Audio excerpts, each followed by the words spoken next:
কেন করি মানুষ দেখবে তার একটা ফসল জায়গা থেকে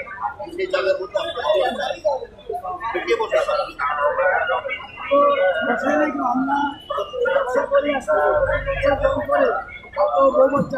আমার তো তুমি আগে দেওয়া হয়েছে আমরা তো অন্য বছর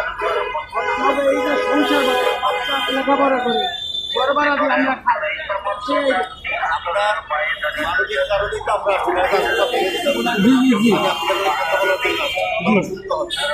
আপনাদের একদিনের মধ্যে আমি এখানে আসবো এসে আপনাদের সবাইকে দাওয়াত দিব ওইখানে আপনারা থাকবেন যদি আপনারা না থাকেন কথা না শুনেন পরের কিছুটা ঠিক আছে আপনাদের সুবিধার জন্য আর মনে করেন যে আপনারা কেউ আপনাদেরকে বসাই দিছে এখানে কিন্তু আপনি আপনারা থাকতে বলে অবশ্যই আমরা থাকবো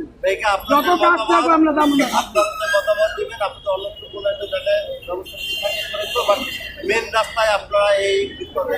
থাকবেন না এটা মাথায় রেখে কাজ করবেন ঠিক আছে এবং আপনার পরিচিত সবাইকে এই কথাটা বলে দেবেন ঠিক আছে